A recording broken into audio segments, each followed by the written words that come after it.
করে 10 নম্বর তারিখে বলা হয় আশরা। আশরা মানে 10। এই উপলক্ষে এই দিনটাকে নামকরণ করা হয়েছে আশুরা। অন্যান্য কিতাবের মধ্যে এসেছে আশুরা এই নাম করার পিছনে অন্য কারণ আছে। কি কারণ? যে এই দিনে, এই যে মুহররম মাসের 10 তারিখে ঐতিহ্যবাহী ঐতিহাসিক 10টা ঘটনা ঘটেছে, যার কারণে একে বলা হয় আশুরা। আশুরা মানে 10, আশুরা মানে 10, আর যেহেতু 10টা ঐতিহ্যবাহী ঘটনা ঘটেছে, যার কারণে এই দিনটাকে বলা হয় আশুরা। সম্মানিত বক্তারা, এই 10ই মুহররম আশুরাকে আল্লাহ রাসূল সাল্লাল্লাহু আলাইহি ওয়াসাল্লাম অত্যন্ত গুরুত্বপূর্ণ বলেছেন। কিসের ভিত্তিতে গুরুত্বপূর্ণ? দেখেন, আল্লাহ রাসূল সাল্লাল্লাহু আলাইহি ওয়াসাল্লাম বলেছেন, আফযালুস সাওমি বা'দা রমাদান শাহরুল্লাহিল মুহররম।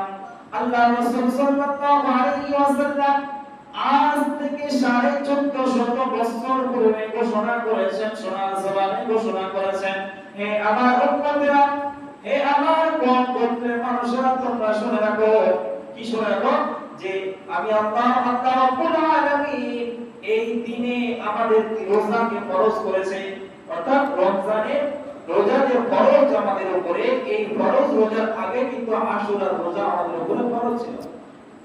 ঠিক তেমনি ভাবে আফযালুস সালাতি বা'দাল ফারিযাতি সালাতুল লাইল, 5 ওয়াক্ত নামাজের আগে যখন কোন নামাজ আমাদের উপরে ছিল না, ঠিক সেই সময় রাতের তাহাজ্জুদের নামাজটা আমাদের উপরে ফরজ ছিল।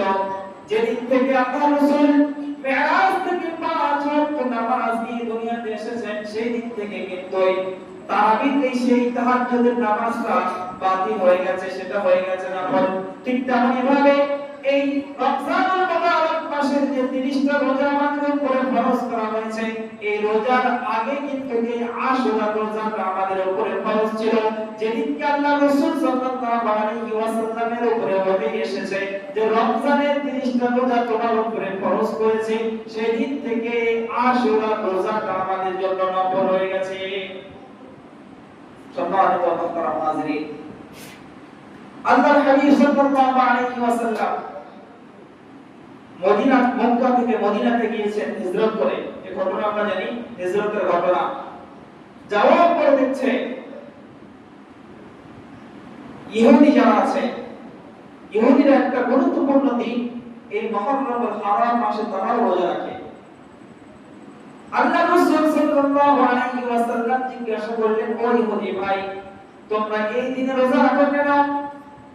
ইহুদিরা বলল, এটা একটা গুরুত্বপূর্ণ দিন, কেননা আমাদের নবী মুসা যেদিন ফিরাউনের হাত থেকে নাজাত পেয়েছিল, সেটা হলো এই আশুরাতে। আমাদের নবী মুসা ফিরাউনের হাত থেকে যেহেতু নাজাত পেয়েছিল, নাজাত পাওয়ার পর প্রতি বছর এই দিনে আমাদের নবী মুসা রোজা রাখতেন। আর তার কারণে আমরা মুসার পর আমরা এই দিনকে রোজা রাখি। কারা বলছে? ইহুদিরা। আল্লাহ রাসূল বললেন, ও ইহুদি ভাই, মুসা তো আমার নিকটের একটা ভাই, সুতরাং এই দিনে রোজা রাখার হক আহাক্কু বিস-সাওমি মিনকুম, তোমাদের থেকে বেশি হকদার আমি রোজা রাখার। তাই না? আল্লাহ রাসূল বলছেন, ইহুদি ভাই, মুসা আমার ভাই, যেহেতু একটা নবী অপর নবীর যেহেতু ভাই, তাই বলছে মুসা আমার ভাই। আর মুসা যেহেতু ফিরাউনের হাত থেকে নাজাত পেয়েছিল, এই দিনে নাজাত পাওয়ার কারণে রোজা রাখতো, আর তার শুকরিয়া স্বরূপ তোমরা যে রোজা রাখো, এর হক তার বেশি যে আমিও এই দিনকে রোজা রাখবো, আমার বড় এই দিনকে রোজা রাখবো। আল্লাহ রাসূল সাহাবাদের উদ্দেশ্য করে বলে দিলেন যে আগামী বছর থেকে তোমরা এই দিন অর্থাৎ মুহররমের 10 তারিখ আশুরাতে তোমরা রোজা রাখবে, নফল রোজা। সাহাবারা প্রশ্ন করলেন, আল্লাহ রাসূল, আপনি তো কিছুদিন আগে বলেছিলেন আনতাশাব্বাহা বিকওমিন ফাহুয়া মিনহুম। সাহাবারা সঙ্গে সঙ্গে আল্লাহ রাসূলকে পাল্টা প্রশ্ন করেছেন, আল্লাহ রাসূল, আপনি তো ইহুদিদেরকে সামঞ্জস্যতা থেকে আমাদেরকে বেঁচে থাকতে বলেছেন। খ্রিস্টানদের আমাদের কোনো কাজ যাতে খ্রিস্টানদের সঙ্গে সম্পর্ক না হয়ে যায় আপনি হেফাজত থাকতে বলেছেন। নাসারাদের সঙ্গে কোনো কাজের সঙ্গে আমাদের কাজ যদি এক হয়ে যায় সেই কাজ থেকে আমাদেরকে বিরত থাকতে বলেছিলেন। তাহলে এই যে আপনি বললেন আগামী বছর মুহররমের আশুরাতে তোমরা রোজা রাখবে, এই দিন কিন্তু ইহুদি ভাইরাও রোজা রাখে, তাহলে তাদের রোজার সাথে আমাদের রোজাটা এক হয়ে যাবে। আল্লাহ রাসূল সাল্লাল্লাহু আলাইহি ওয়াসাল্লাম তখন বললেন ইফতাহারিবাল মুশরিকিন ওয়াল ইহুদিয়া, অর্থাৎ হ্যাঁ তোমরা ইহুদি এবং খ্রিস্টানদের সর্ব অবস্থায় তোমরা মুখালিফ করবে। সুতরাং শুনে রাখো আমার সাহাবায়ে কেরাম, আগামী বছর থেকে যদি তোমরা এই সময় পাও, এই সময় যদি তোমরা পেয়ে থাকো, তাহলে একটা রোজার সাথে আরেকটা রোজা তোমরা শামিল করে নিও, যাতে ইহুদিদের সঙ্গে কোনো রকমের সম্পর্ক না। সম্মানিত মুহতারাম হাজিরিন, রোজা রাখলে ক্ষতি হয় না লাভ হয়? লাভ হয়। কিন্তু অনেকে এখন আছে যে রোজা রাখতে চায় না। এই রোজা তো নফল রোজা, রাখলে সওয়াব, না রাখলে কোনো প্রবলেম নেই। কিন্তু রমজানুল মুবারক মাসে অনেক এমন আমার চাচাজি আছে খোদার জন্য রোজা রাখতে পারে না। হ্যাঁ, মারিজের কারণে, অসুস্থতার কারণে অসুবিধা নেই। আল মাযুর আল উযরু কাল মাযুর, মাযুরদের জন্য অসুস্থতার জন্য কোনো অসুবিধা নেই। কিন্তু অনেক আছে সুস্থ, দোকানে বসে স্মোক করছে কিন্তু রোজা রাখছে না। কিসের জন্য জিজ্ঞাসা করলে বলে যে আমি খিদে সহ্য করতে পারছি। ও খিদে সহ্য করতে পারছে না বলে খেয়ে নিচ্ছে, ও কবরের আযাব সহ্য করতে পারবে, কবরের আযাব ঠিক সহ্য করতে পারবে। সাত যখন দংশন করবে, সাত তখন জমিনের নিচে চলে যাবে, সেই লোহা তাদের পায়ের নখ, সেই নখ দিয়ে তাদেরকে আবার করবে, আবার দংশন করবে, এই সহ্য সে করতে পারবে। দুনিয়াতে খাওয়া সহ্যটা কষ্ট সে সহ্য করতে পারছে। সম্মানিত মুহতারাম হাজিরিন, দুনিয়াতে একটা মানুষ এমন ছিলেন যে বহু বছর হায়াত পেয়েছে কিন্তু সুস্থতা অবস্থায় তিনি বেঁচে ছিলেন। সেটা কি জানেন? সেটা আমার আপনার নবী হযরত নূহ আলাইহিস সালাতু ওয়াস সালাম। তিনি দীর্ঘজীবন হায়াত পেয়েছিলেন কিন্তু তিনি অসুস্থ হননি, সুস্থ সর্ব অবস্থায় তিনি সুস্থ ছিলেন। তার কারণ তিনি কন্টিনিউ রোজা রাখতেন, তিনি সর্ব অবস্থায় রোজা রাখতেন। সম্মানিত মুহতারাম হাজিরিন, খেয়ে সমস্যা হয় না, কি করলে সমস্যা হয় না। আর আমার মুসলমান ভাইরা মুহররম মাসে খাওয়ার ব্যবস্থা থাকে, অন্যান্য হাদিস তারা বলে গেছে। প্রশ্ন করছিল আমার এক ভাই যে হুজুর এই মুহররম মাসে নাকি এরকম একটা হাদিস আছে যে এই দিনে ফ্যামিলির সাথে ভালো মন্দ খেলে সারা বছর সেটাকে ভালো মন্দ খেতে পারবে, এটা কি ঠিক? অন্যান্য বিষয়ে আমাকে জিজ্ঞাসা করলো না যে আগামীকাল রোজা রাখবো, সেহরি টাইম শেষ করার সময় একটু বলে দেন, এই বিষয়ে জিজ্ঞাসা করলো না। আগামীকাল ভালো মন্দ খেলে সারা বছর ভালো মন্দ খাওয়া যাবে, এটা কি ঠিক? সম্মানিত মুহতারাম হাজিরিন, আজ আমাদের কওম, মুসলমান কওম খাওয়ার পিছনে লেগে আছে। সবে কদর আসলে সেখানেও খাওয়া, সবে বরাত আসলে সেখানেও খাওয়া, মুহররম আসলে সেখানে খাওয়া, দুই ঈদে সেখানে খাওয়া, সব সময় খাওয়া নিয়ে ব্যস্ত রয়েছে। আর এই মুসলমান এই জাতি কেমন ভাবে মানুষের থেকে লুটে পুটে খেতে হবে ভালো করে মুসলমান জাতি জানে। যার জ্বলন্ত প্রমাণ আপনারা বললে বুঝতে পারবেন। ফজরের পর তিনজন বন্ধু ছিল, একটা মুসলমান, একজন ইহুদি আর একজন নাসারা খ্রিস্টান। তিন বন্ধু এখন বেড়াতে গিয়েছে জঙ্গলে। সকাল থেকে দুপুর পর্যন্ত বেরিয়ে বেরিয়ে তাদের খিদে লেগে গেছে, কি খাবে কি খাবে। বলল কি বাড়ি থেকে নাস্তার ব্যবস্থা করেছো? দেখা গেল তিনজনের কাছে 5টা রুটি পাওয়া গেছে। কটা? 5টা রুটি। সম্মানিত মুহতারাম হাজিরিন, আলোচনা করলো যে একটা একটা রুটি এখন খেয়ে নেওয়া যাক। কিছুক্ষণ পরে যখন আবার ঘুরতে ঘুরতে যখন ভুখ লেগে যাবে, খিদে লেগে যাবে, তখন আবার আমরা এই দুটো রুটি মিলেমিশে খেয়ে নেব। সবাই একমত হয়ে গেছে। তিন বন্ধু গাছের ছায়াতে বসে তারা ওই তিনটে রুটি খেয়ে নিয়েছে, আছে মাত্র দুটো রুটি। ওই দুটো রুটি রেখে দিয়েছে, রেখে দিয়ে তিনজন ঘুমিয়ে পড়েছে। আর ঘুমানোর আগে তারা আলোচনা করছে যে দেখো ঘুমে স্বপ্ন দেখবে সে খাবে একটা, আর একটা থাকবে অন্য দুই বন্ধু মিলে হাত হাত করে খাবে। যেহেতু দুটো রুটি, হিসাবটা ঠিক হবে কি, তিনটে মানুষ আছে, তাই বলছে যে দেখ আমার বন্ধুরা, ঘুমিয়ে পড়। ঘুমের মধ্যে যে সবচাইতে ভালো স্বপ্ন দেখবে, আশ্চর্যজনক স্বপ্ন দেখবে, সে খাবে একটা রুটি, আর থাকবে একটা, অন্য দুই বন্ধু অর্ধেক অর্ধেক করে খেয়ে নেবে। সবাই ঘুমিয়ে পড়েছে।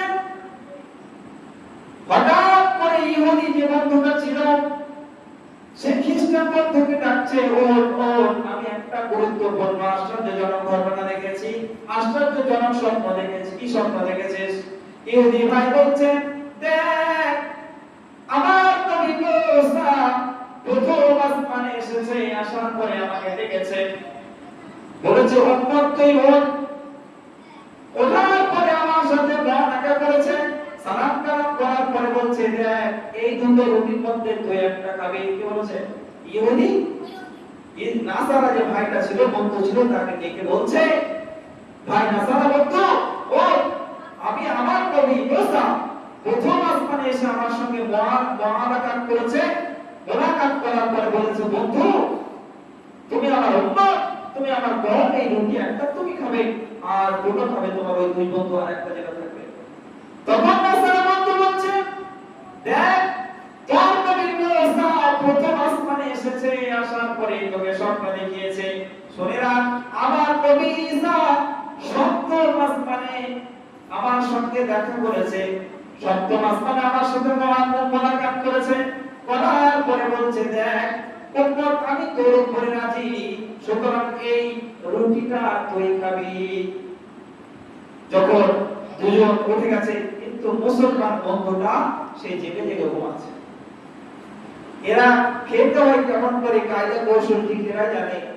হারাম হালাল যাচাই বাছাই নেই, খাওয়া দরকার। তাই দুই বন্ধু উঠে গেছে, এবং মুসলমান বন্ধুটাকে ডাকছে, ও এই রুটি আমাদের পাওনা হয়ে গেছে, তুই আর রুটি পাওনা, রুটি খেতে পারবি না। যখন মুসলমান বন্ধুটাকে ডাকছে, সে কিন্তু জেগে জেগে ঘুমাচ্ছে, সে উঠতে যাচ্ছে। যখন তাকে জোর করে ডাকা হলো, কি রে তুই ঘুম থেকে উঠছিস না কেন? তখন সে বলছে, কি হয়েছে, তোরা কি স্বপ্ন দেখেছিস? তখন ইহুদি তার স্বপ্ন ব্যাখ্যা করেছে, আর নাসারা তার স্বপ্নের ব্যাখ্যা করে দিয়েছে। করার পরে বলছে, তুই কি স্বপ্ন দেখেছিস বল? বলছে, দেখ আমি তোদের স্বপ্নের থেকে আরো মারাত্মক স্বপ্ন দেখেছি। কে বলছে? মুসলমান ভাইটা। কি স্বপ্ন দেখেছিস? বলছে, দেখ তোরা যখন ঘুমিয়ে পড়েছিস, আমিও ঘুমিয়ে পড়েছি, এমন অবস্থায় দাজ্জাল আমার কাছে এসেছে।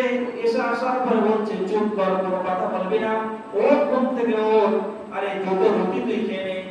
যে দুটো রুটি রাখা ছিল, দাজ্জাল এসে বলছে, মুসলমান বন্ধুরা তার স্বপ্নের ব্যাখ্যা করছে, যে দাজ্জাল এসেছে, এসে আসার পরে বলছে, দেখ এই যে দুটো রুটি রাখা আছে, কোনো কথা বলিসনি, এই দুটো রুটি তুই খেয়ে নে। তাই আমি দুটো রুটি খেয়েছি।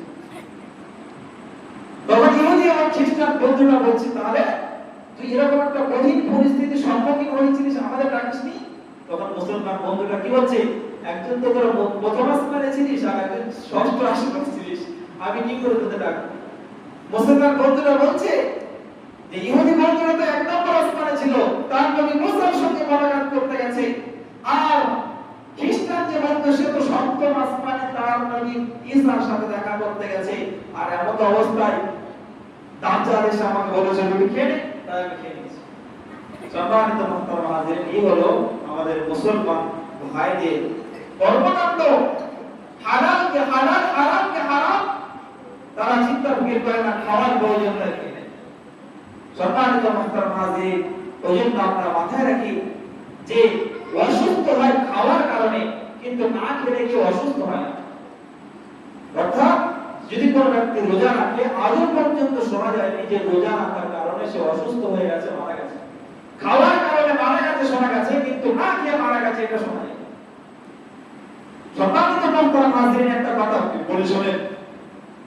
একজন চাচাজি, সেই গ্রামে যেখানে দাওয়াত হয় সেখানে যায়, কি করতে? দাওয়াত খেতে যায়। যেখানে দাওয়াত হয় সেখানে দাওয়াত খেতে যায়। একদিন দাওয়াত খেয়েছে, দাওয়াত খাওয়ার পরে একটা গলা পর্যন্ত খেয়েছে, আর কোনো খাওয়া জায়গা নেই। খাওয়ার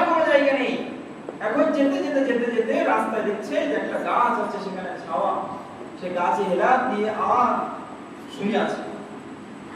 কিছুক্ষণ পরে যখন আরেকজন ব্যক্তি আসছে, দেখছে যে পিপিলিকা পিঁপড়ে তার গা থেকে ভাত নিয়ে নিয়ে চলে যাচ্ছে। মানে কতদূর পর্যন্ত খেয়েছে, গলা পর্যন্ত খেয়েছে। পিপিলিকা তার গাল থেকে মুখ থেকে ভাত বের করে নিয়ে চলে যাচ্ছে। তখন সেই ব্যক্তি বলছে, যে রাস্তা দিয়ে হেঁটে হেঁটে আসছিল, সে ভাবছে কি মারা গেল না, তাই বলছে, ও ভাই তুমি মারা গেছো না বেঁচে আছো, মারা গেছো না বেঁচে আছো জিজ্ঞাসা করছে। তখন সে যে ব্যক্তি গাছে লাফ দিয়ে শুয়েছিল বসছিল, সে লাফ দিয়ে উঠে বলছে, কি ব্যাপার দাওয়াত আছে নাকি? গলা ভরা খাওয়া, গলা পর্যন্ত খানা, রাস্তায় শুয়ে আছে পিপিলিকা, তার গাল দিয়ে ভাত বের করে নিয়ে চলে যাচ্ছে, তারপরেও খাই যাচ্ছে।